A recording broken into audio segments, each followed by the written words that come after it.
Is Carl Castle your friend? Find him and other NPR folks at npr.org/community.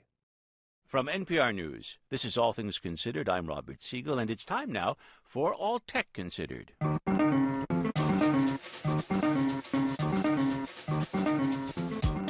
These days, you can learn just about anything from a YouTube video. First of all, we're going to put this bow around his neck.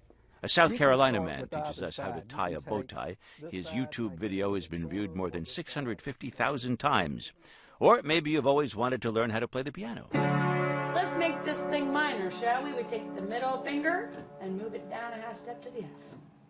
Today on All Tech Considered, we're going to talk with a man who is devoting his life to creating YouTube tutorials. Welcome to the presentation on multiplying fractions. Today you'll be very happy because you'll find out that this is one of the few times where multiplying something is easier than adding it.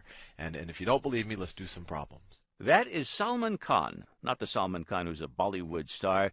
This is the Salman Khan, former hedge fund analyst turned online tutor. He has produced more than 1,000 YouTube videos ranging from basic multiplication to fractions to polynomial approximation of functions. And he joins us now from Silicon Valley in California. Welcome. Thanks. Your channel on YouTube is called the Khan Academy channel. Why did you decide to become a tutor online? It happened fairly organically. I started remotely tutoring some of my cousins in New Orleans. I was working, as you mentioned, as a hedge fund analyst in Boston at the time. My cousin Nadia was having trouble placing into the pre-algebra class. So I talked to Nadia a little bit and I said, how about you and me do some remote tutoring after I come home from work and you come home from school? We'll get a conference call going and maybe we'll use Instant Messenger or we'll find something else. We ended up using Yahoo Doodle, and word got around amongst friends and family, and I had a little cohort of about 10 or 15 students, and then it just became difficult logistically between my work and their soccer practice. And I had to keep tutoring the same lessons over and over again, depending on how old they were. So I decided to just record my lessons, but in the same style that I was doing with Nadia that seemed to be effective. And I started just recording them and putting them on YouTube. And even your or my great-great-grandkids could learn from these same videos.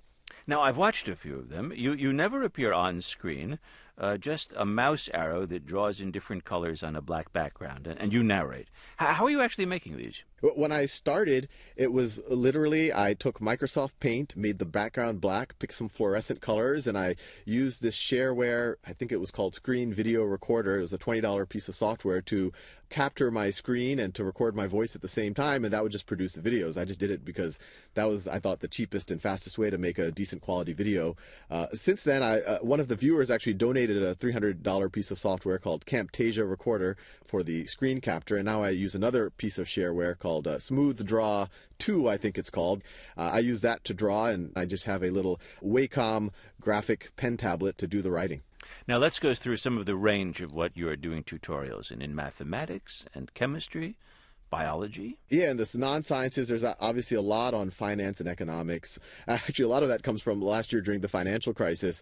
In my hedge fund world, I put all my money in cash and I started reading the Federal Reserve Act. I read it about 10 times just to understand all of the levers that the Federal Reserve Chairman could pull. And I said, well, what's a better use of my time than whatever I just learned? Let me make a series of YouTube videos on fractional reserve banking and the Federal Reserve. And I don't plan on limiting myself to just the maths and the sciences.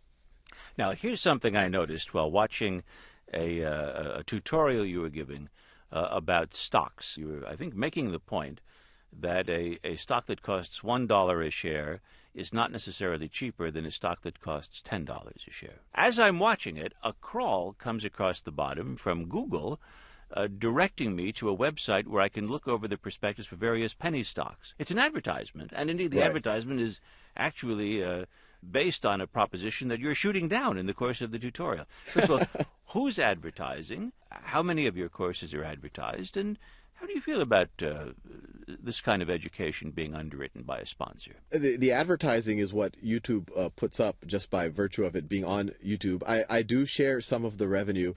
It's pushing about $1,500 of revenue to Khan Academy, Inc., which is a 501c3 not-for-profit organization. So it's going to the organization right now. It's not coming to me as a salary in any way right now. Without the advertising, are you, I mean, I know you were working for a hedge fund before, but is this self-sustaining? Can you support this as a career, doing it based on people free of charge looking at videos? Well, right now isn't self-sustaining as of today. I joke that it's being funded by the Salman Khan Bank of America checking account. My wife has given me a year to make it self-sustaining, although I think she'll be giving me a little more leeway than that. If I get no outside support, there are the donations that are coming in from the viewers themselves. That's bringing in about $1,500 a month. I have these kind of low-key ads that you mentioned that are just off of YouTube. If I were to be aggressive with the advertising, which I don't want to do, I could probably generate another few $1,000s a month. And at the rate that the viewership is growing, it's growing at about 15 or 20% per month. I'm reasonably confident that in about a year, the site itself could pay my rent and put food on the table.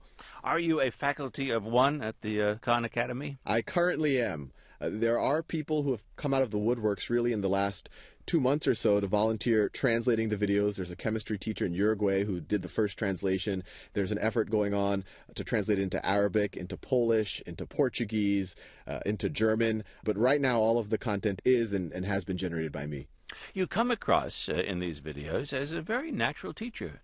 And I wonder, on the way through MIT and Harvard Business School and the hedge fund trade, did you ever just consider becoming a teacher? I actually was a teacher just to make some extra cash during college. I was an MCAT instructor for the Princeton Review for one summer, and I used to volunteer teaching middle school kids at the Devotion School in Brookline. It's something that I really enjoy, but the economics of the hedge fund world were a little bit better. You could have done a very simple tutorial on the difference between the pay of a hedge fund analyst and a teacher. When you're teaching online, there's not a real-time exchange with the students, and their comments to you aren't coming back in real time. Do you think that would be an added virtue of education, or does it matter that much? I think that this is an advantage I have over a traditional teacher.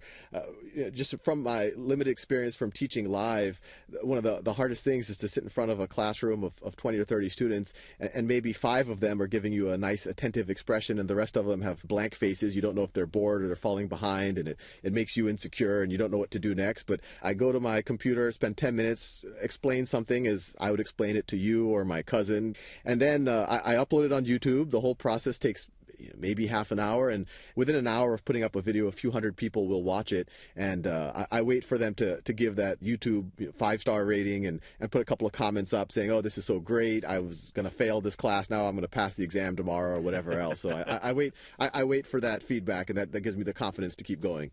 Salman Khan, who teaches math, science, finance, and much more at Khan, Khan Academy.org.